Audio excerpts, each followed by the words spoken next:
How are we doing? Doing good. You? Good. Thanks. How's the weekend? All right. It's all right? What questions do you have? Things are going okay? Well, I asked you to look at over the weekend that last difference quotient problem, which had a square root in it. So remember, how do we define our difference quotient again? What do you do to take the difference or find the difference quotient?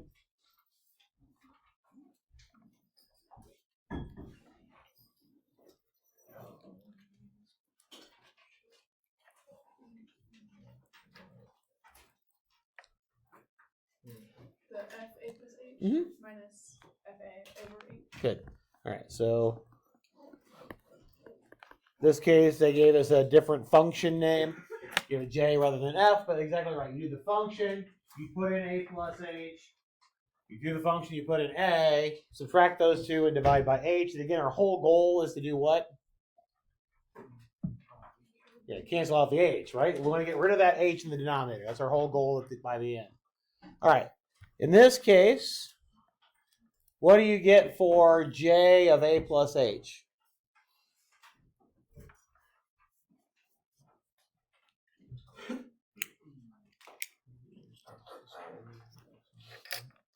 Square root of, so x minus 3 is the function, right? So we want to do what with the function?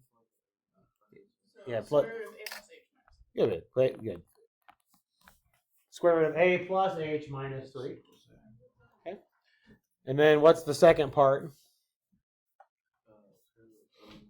Good.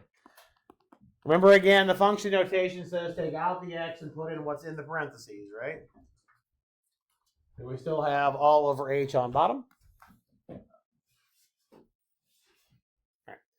So right now there's not a lot, without doing some other little, I'll call it a trick, but it's not really a trick. There's not a lot of algebraic simplification I can do with these things because notice square roots never break up over sums. So I can't rewrite the square root. Okay? There's nothing I can do here to try to split that up. There's no way to do it. Please don't try. Okay? Square roots never, ever, ever, ever, ever break up over sums. So don't do it. If you do it on a test, you'll get lots of red ink on your paper. Okay? Don't do that. All right. So you might remember way back in the long time ago when you talked about trying to rationalize denominators, you might have talked about multiplying by a conjugate. And that's exactly what we want to do here. So the reason why is, remember that if you've got the quantity, I'll write it as capital A squared minus capital B squared, how did that factor? Just remembering difference of squares. How does a difference of squares factor?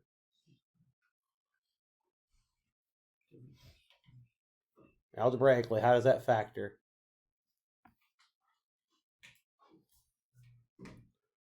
I know it's a dirty letter, the 36-letter F word, but we had to remember how to factor. How does a difference of squares factor?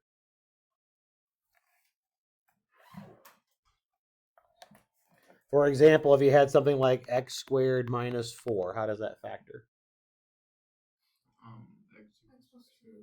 X plus 2, x minus 2, right? So difference of squares factors as a plus b times a minus b, right?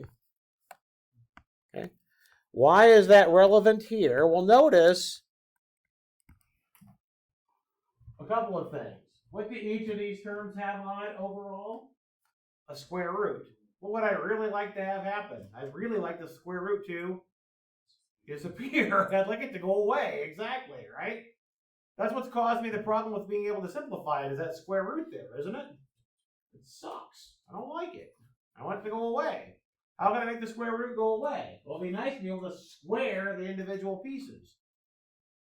If I square the individual pieces, we have a difference of squares, don't I? Okay. So let's look at over here. Notice it says if I can do a plus b times a minus b, I get a difference of squares, right? What sign's in the middle here? A minus. If I multiply by the exact same thing except change it to a plus, I create a difference of squares. And that's where the conjugate comes from. Okay? So we're going to multiply the top and bottom. I have whatever I do to the top, I have to do to the bottom when we multiply, right? Got to multiply by a 1.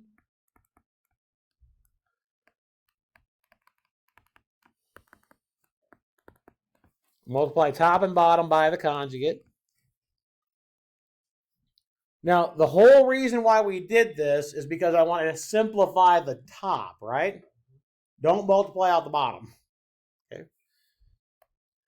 You don't really have to multiply the top out either.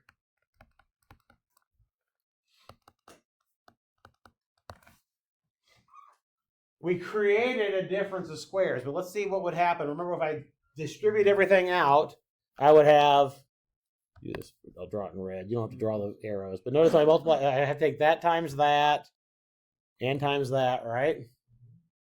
And then the same thing here and here. You distribute. Well, notice when I multiply these first ones together, I get square root of a plus h minus 3 times itself, don't I? Or squared. Why do we want to get a squared? It makes the square root go away, all right? So that first part's just going to be a plus h minus 3. Made the square root go away.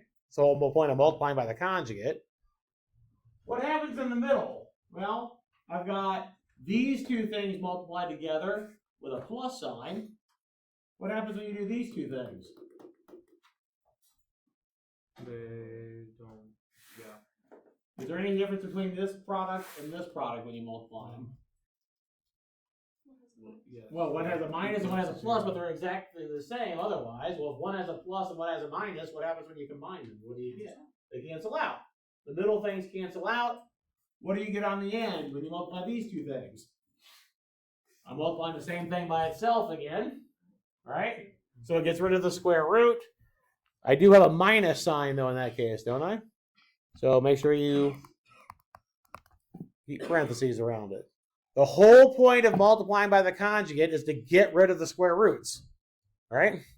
You don't have to think about how it multiplies together. It does it that way every single time. It's the whole point of doing it. Okay? So it squares the first part, squares the second part, keeps that minus sign in the middle there. Okay? Now what happens when you simplify this? What do you end up with? H. It's just h, right? Notice you'll get a, minus 3, minus a minus 3.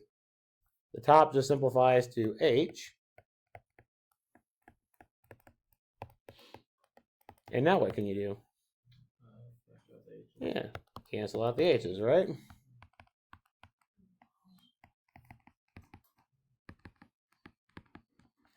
And again, provided our h is not 0. So if you've got, this is, by the way, the way that you do this. If you've got a difference quotient that involves a square root, you're going to multiply by the conjugate. It's the way to do it. It's not a way to do it. It's the way to do it. Okay? So if you've got a difference quotient problem and it's asking you to do one with a square root, you're going to want to multiply by a conjugate every time. What questions do you have? All right. So I do want to mention before we go on to the next section here that not this stuff, but remember we did the stuff with getting information from a graph, the section 2.3, the one before that. I've set up a Moodle quiz for you that'll be due tomorrow night at 11:59. Okay. Over section 2.3, the getting information from a graph, not the average rate of change and the difference quotient stuff, just the getting info from a graph. Okay. Tomorrow night, 11:59. I've already got a reminder email set up in Moodle to send out tomorrow at noon in case you forget. Okay, so, all right, and that'll open up right after class.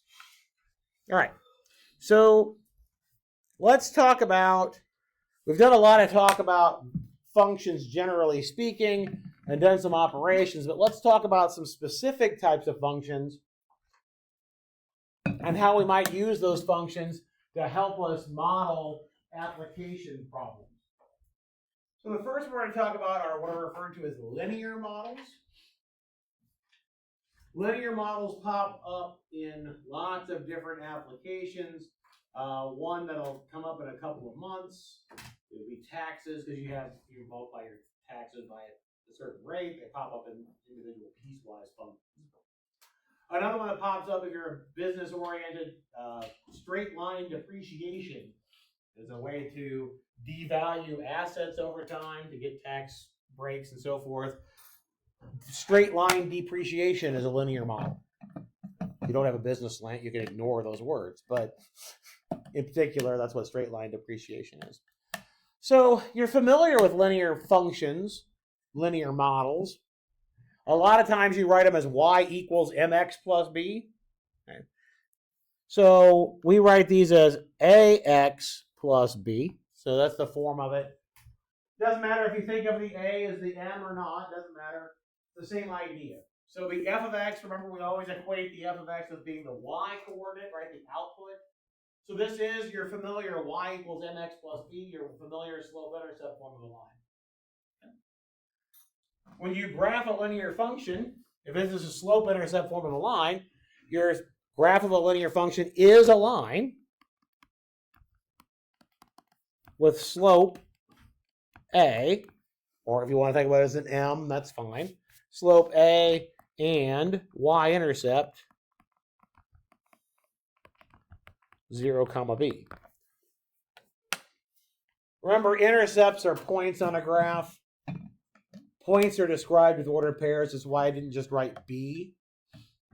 The y-intercept is on the y-axis, so the x-coordinate would be 0. So that's the point 0, b. All right. When we have linear functions, we get a special situation that pops up with average rate of change. Remember how you calculate average rate of change? If I want to do the average rate of change of a function from x equal to c to x equal to d, how do we do that again?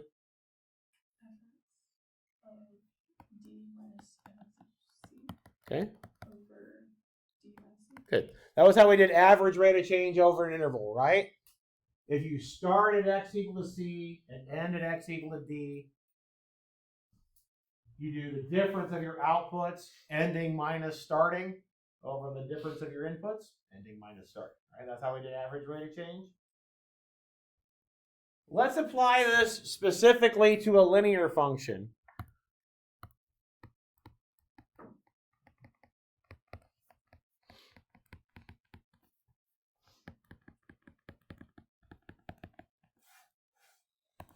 What do we have?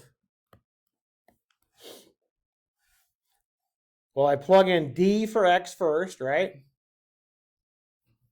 So you'd have a times d plus b, and then plug in your c.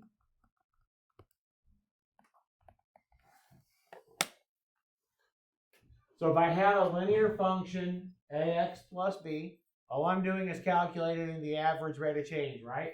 Put in your d, put in your c, and subtract, right?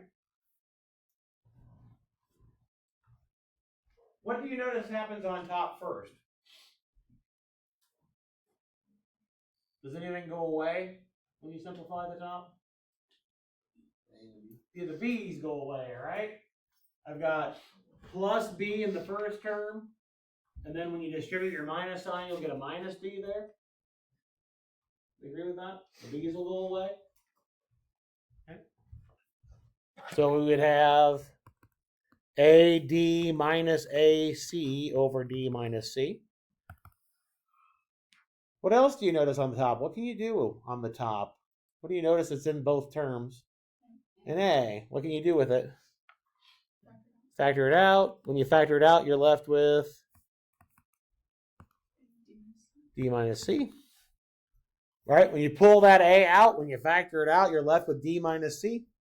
Now what happens? Those cancel, and you're just left with A.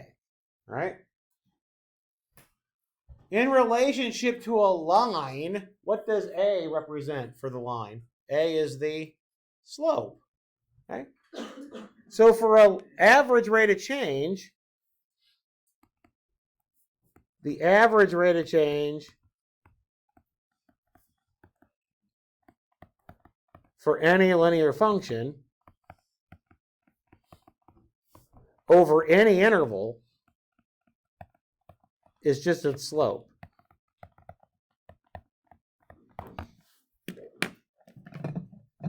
Doesn't matter the linear function, doesn't matter the interval you're talking about. The average rate of change is always the slope. And we're going to use that later on when we set up application problems and want to solve these application problems using linear models. We're going to use that fact that the average rate of change is always the slope.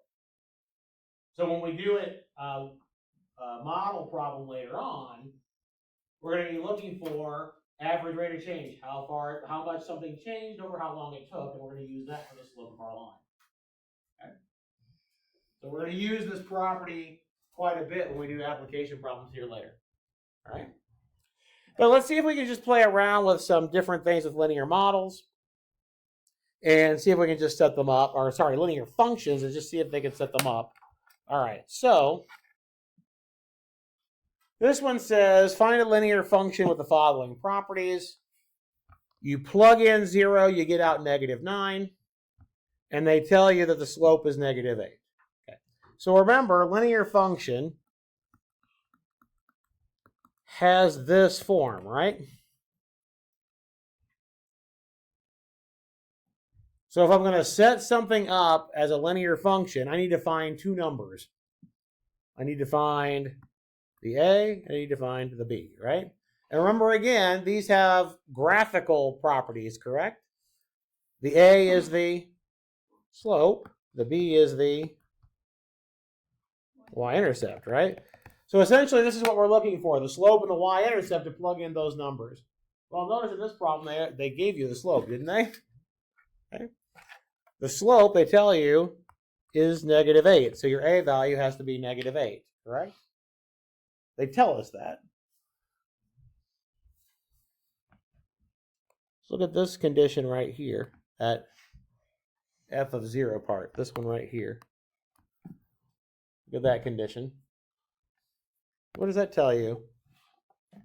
When you plug in 0, you get out -9. So what does that tell you? That's the y-intercept, right? Because think about it again, how you would get the point on the graph, right? You plug in the x, you get out the y, you plot the point. That point's going to be on the y-axis, isn't it? So what does it tell you the b value has to be? -9, right? So your function then would be -8x minus 9. And that will be your answer as the function.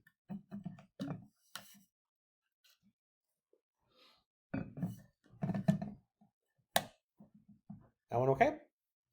This one they kind of gave you both pieces to start with, right? They gave you the slope, they gave you the y-intercept, written in function form, but they gave you both pieces, right? So let's look at the next one. They didn't quite give you both pieces, but they did give you one for free. Which one did they give you? Did they give you the slope or did they give you the y-intercept? They gave you the y-intercept, right? Which piece is telling you the y-intercept? This part right here, isn't it? That's the y-intercept. We agree? So which value is that, the A or the B? The B, good. So this part right here is telling you that B equals -4.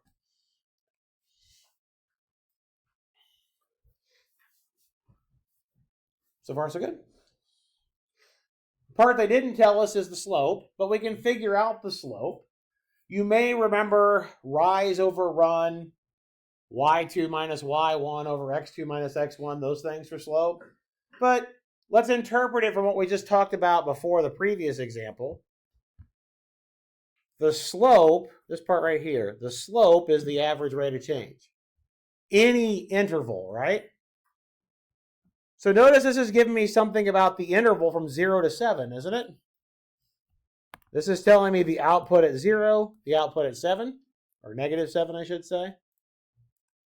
So if I just look at the average rate of change, and I'm just trying to interpret this as an average rate of change. If you want to do y2 minus y1 over x2 minus x1, you can. Okay, there's nothing wrong with that.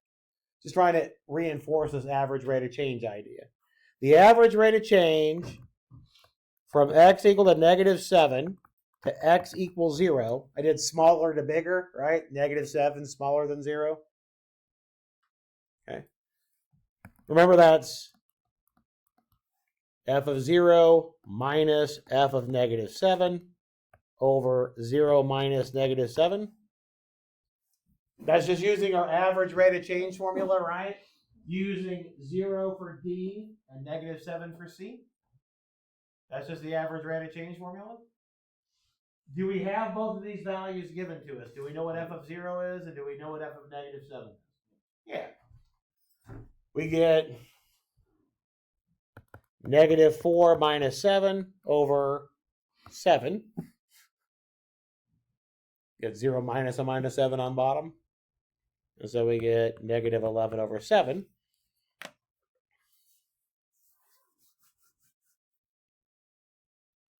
That's the average rate of change, but for linear functions, the average rate of change is also what?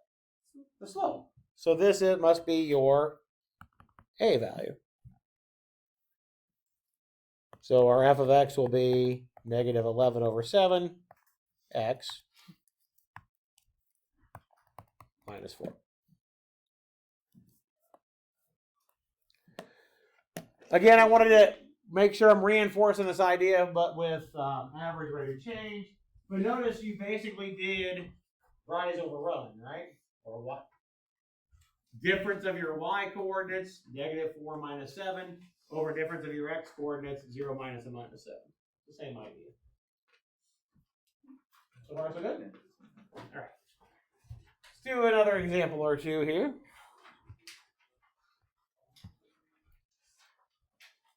All right, so the first problem asks you to express the equation that you're given as a linear function. Okay? So all that means, it's just a fancy way to say solve for y. That's all it means.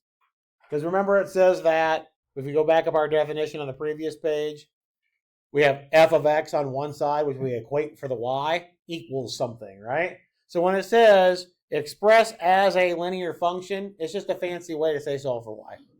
Okay? That's all it's saying. So I've got 5y minus 10 equals negative 3 times 5 minus 2x. What might you do first? Yeah, distribute. Good. Negative 3 times 5 is negative 15. Negative 3 times a negative 2 gives me a positive 6, so I get plus 6x there.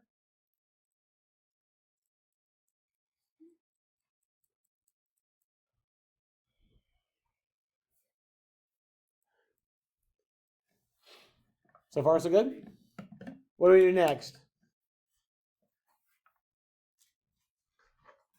I want to solve for y. What should we do next? Add the 10. Good. Add 10 to both sides. Get 5y equals negative 5 plus 6x. And then we need to divide everything by 5, right? Remember, when you divide by 5, I'm going to divide everything by 5, right? So I'll have y equals, I'll just write it this way, negative 5 over 5 plus 6 over 5, or 6x over 5. I'll write it around the other way. I'll put the x part first, and then the constant part second. So I'll write it as 6/5 x minus 1. They're asking us to write it as a linear function, so to emphasize that I have a function, I'll use f of x versus the y there.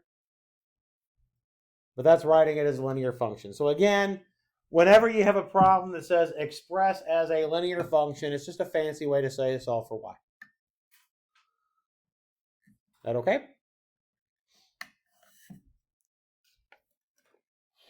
All right, so the second part wants us to find a different linear function. They want that function to pass through a certain point and be parallel to the line we're given. So we need to remember something about parallel lines. Parallel lines are lines that never intersect, right? Or they are the same line, but generally speaking, we were interested in parallel lines never intersect.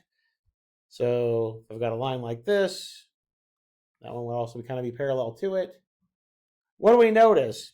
If I think about slope as rise over run again, say you go over 3 and up 2, I'm just saying, it was spouting numbers.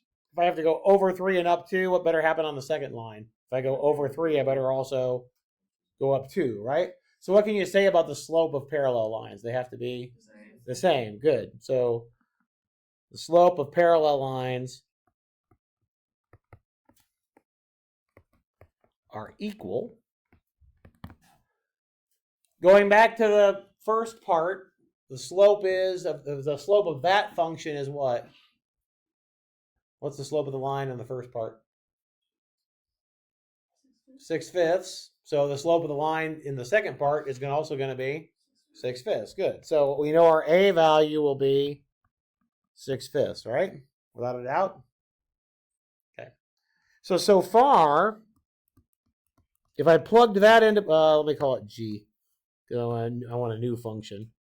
6/5 x plus b. I know what the a part is, right? Remember again, linear functions, the form is ax plus b. I know the a. The a is the slope. Okay. We need to figure out the b. Well, it's pretty common practice in math when you're given problems to work on. You're going to use every piece of information you're given, right? I used the fact that the lines were parallel to get the slope. What haven't we used yet? What's the other piece of information you're given you haven't used? Yeah, the point it passes through, right? We haven't used that yet. Okay. So again, if I want the graph to pass through the point 14, 3, think about inputs and outputs. What does that mean for the function? You think about inputs and outputs. If the graph is supposed to pass through that point, what does that mean for inputs and outputs?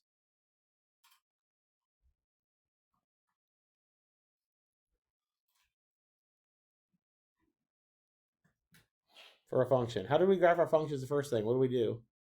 When we first started just graphing functions the other day, what did we do?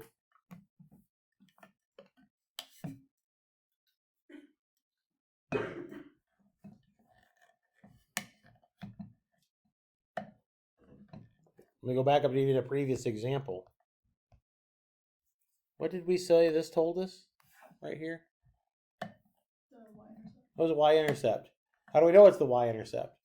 It goes to 0. Because we plugged in 0, we got -9 out. So what point was on the graph? 0, -9, right? You plug in 0, you get out -9. All right, so I'm going to ask this again.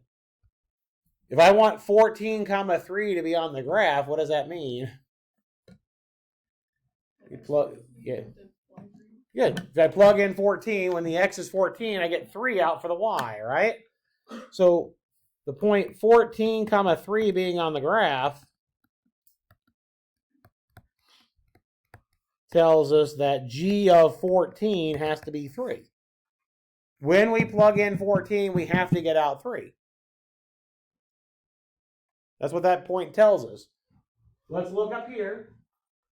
Here's what we have so far. Right? We haven't figured out the b. We're trying to, correct? What do you get when you put in 14 into that function? We would get what?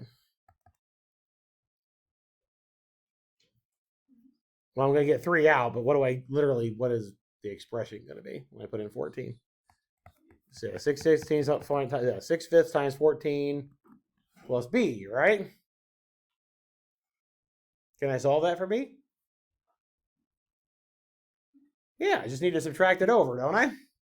I can solve that for b, can't I? Yeah. So let's do a little bit of arithmetic here. 6 times 14 is 84. Subtract it over. You'd have 3, which is the same thing as 15 over 5. Subtract over the 84 over 5. It's not a very pretty number, but what do you get? 69 over 5. Assuming I did my arithmetic correctly. So finally then, your final answer would be 6/5 x minus 69 over 5. whatever that fraction happens to be. If you need to, use your calculator to do the fractions. All your calculators will do fractions. And if you need help with your calculator to show how to do the fractions, just holler at me. Happy to show you how those work. Most of your calculators, if you put it as a decimal, there's a button you can hit and it'll flip it to a fraction. But just holler at me if you need help with your calculators and fractions. This okay? All right. Work on the next one for a minute. At least the first part. And if you remember how to do the second part, great. Otherwise, we'll do the second part together. But at least do the first part. Look at it for a minute, and then we'll chat about it.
We're ready to chat about it?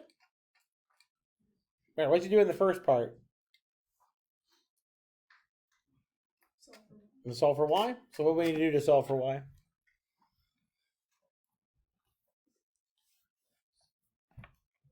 Subtract. I subtracted the 7x over. Okay. Subtract. You did that first. Okay. And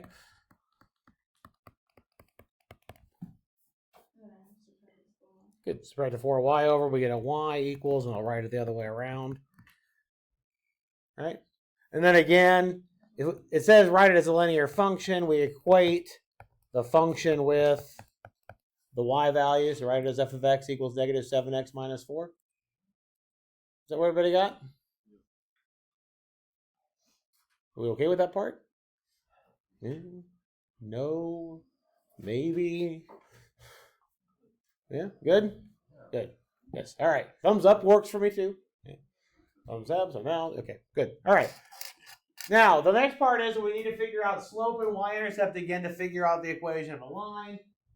So there has to be pieces of information in the problem that tell us what's the slope, what's the y-intercept, or tell us how to find the slope and how to find the y-intercept, right? In the previous problem, we were told that the two lines were parallel, so we knew they had the same slope. This one's talking about perpendicular lines. You may remember how to find the slope of a perpendicular line? Okay, so, all right, so what's the slope of the line we're given?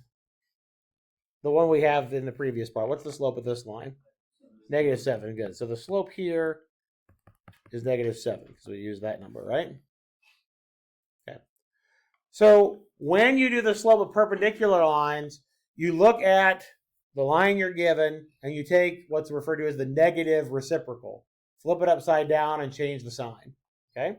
So perpendicular lines, technically the way you write it is the product of the slopes is -1. So if I multiply the two slopes together, you'll get -1. So I'll write negative reciprocals just to emphasize that. Okay. So the slope of the line we want then is going to be 1/7. Flip the sign, flip the fraction over.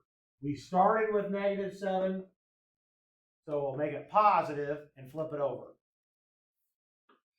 Does that make sense? Make it positive, flip it over. Okay.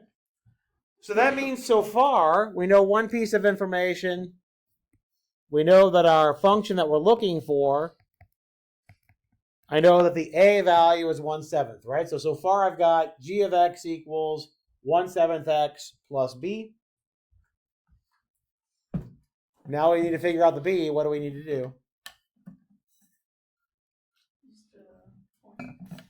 Use the point again, right? The point 3, -3 on 3, -3 being on the graph tells you what for the function? When you plug in 3, you get out -3. Good. So g of 3 has to be -3. We put in 3 for x here, so we get 1/7. 1/7 times 3 plus b.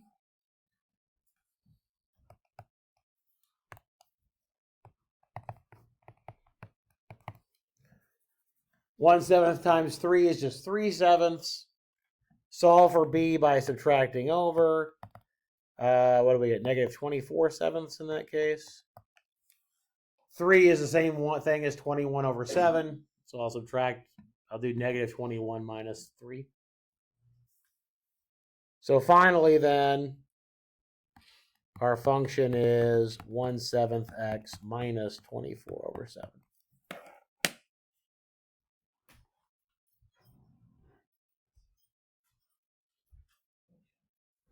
So notice there's been a pretty big theme in these problems, right? We used one piece of information to be able to figure out a slope. We've used another piece of information to help us figure out a y-intercept. And then from that, we might be able to answer some questions. So that's where we're headed with some of these application problems. All right. But any questions on that one at all before we go on to the next one? Okay. All right. So let's start doing these application problems and see how we can use linear models. All right, so we've got Jimmy having a birthday party. There's a fixed fee plus a fee per person.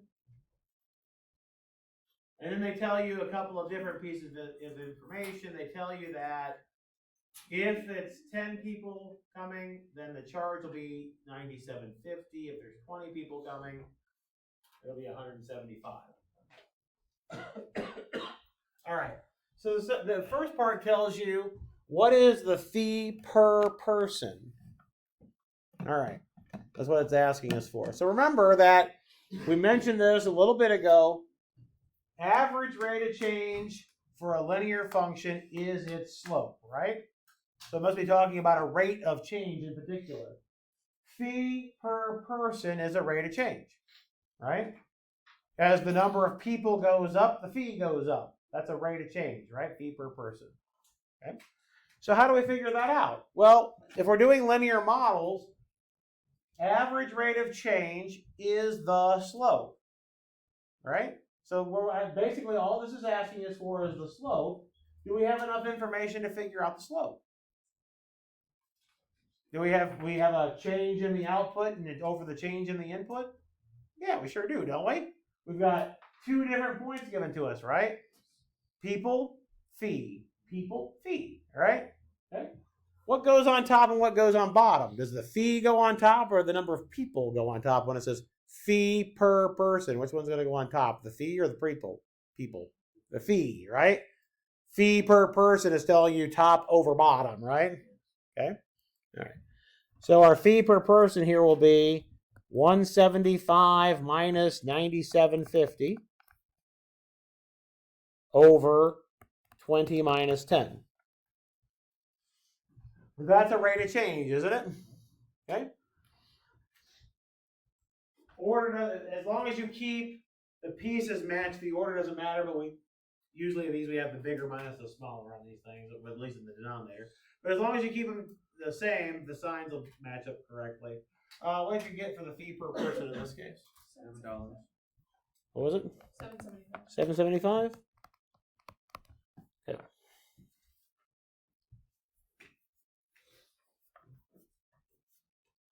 That okay? All right. The next part it's asking is, what is the fixed fee? All right. Now let's think about this again. We're trying to make this as a linear model, right? So if I have AX plus B, I've got this rate of change. So again, as the X changes, the A times the X will change, right? But no matter what I put in for X, does the B change? No. In particular, if you put in 0 for X, you still get out B, don't you? So that's what it means by a fixed fee. If you plug in 0, the y-intercept is going to be the fixed fee. Because it doesn't matter how many people come, you have to pay that charge anyway. So this problem, when it says what is the fixed fee, it's asking you for the y-intercept. Okay? Does that make sense? When it's asking for the fixed fee, it's asking for the y-intercept. Again, no matter what you plug in for X, you have to pay the fee. So if I put in 0, that must be the fee. Okay? All right. So how do we figure that out? Well, what piece did we already figure out in part A? The slope, didn't we? All right. So far we have 7.75x plus b. How do we figure out what b is? Plug in one of the points. Fantastic. Good. So let's say you plug in 10. If you plug in 10, the number of people, the 10 people, what are you supposed to get out? 97.50?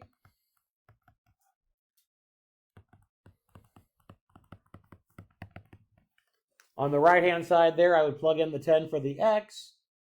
So I get 7.75 times 10 plus b.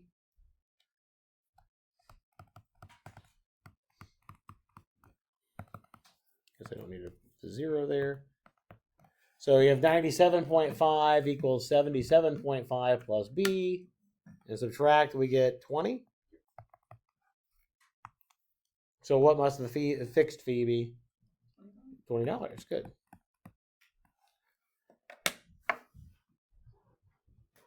If you wanted to check and make sure that you really believed it was 20, what other point could you have plugged in?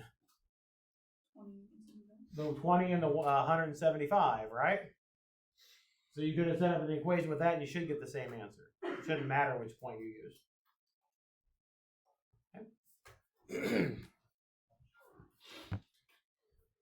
For part C, what is the total charge for 17 people? Well, what have we found? We found our linear model, right? We figured out the A was 7.75, and the B was the 20. This wants to know what is the charge for 17 people. What do you think you need to do with the function to find out the charge for 17 people? Plug in 17. Good. So you have 7.75 times 17 plus 20. And what value did you get? 151.75. So notice again, our function here is set up in terms of plug in number of people, get out money, right? Okay. So let's look at part D.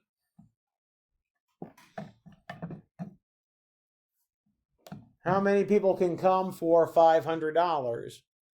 Am I going to put 500 in for X? No. Okay, good. That's exactly right. So notice why it's not plug in for X, right? Remember, X is representing what? The people, right? The X is representing the people, correct? 500 is representing the money that you spend. That's an output, right?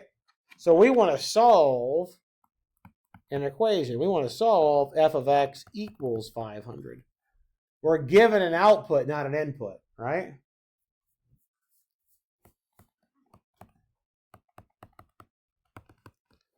So our f of x is 7.75x plus 20. Set that equal to 500. Subtract over the 20, if I can. If I can write the right number. So we have 7.75x equals 480.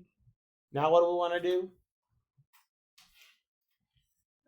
Divide. Good. Divide by the 7.75. What did you get when you did that? 61.94. You rounded? Okay. So, all right. Can you have 0.94 of a people come? No. Okay.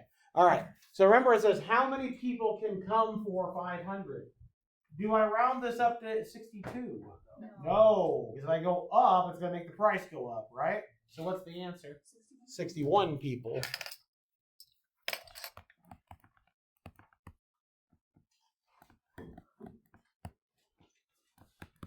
Does that make sense? Okay. All right. Questions on that one at all? All right.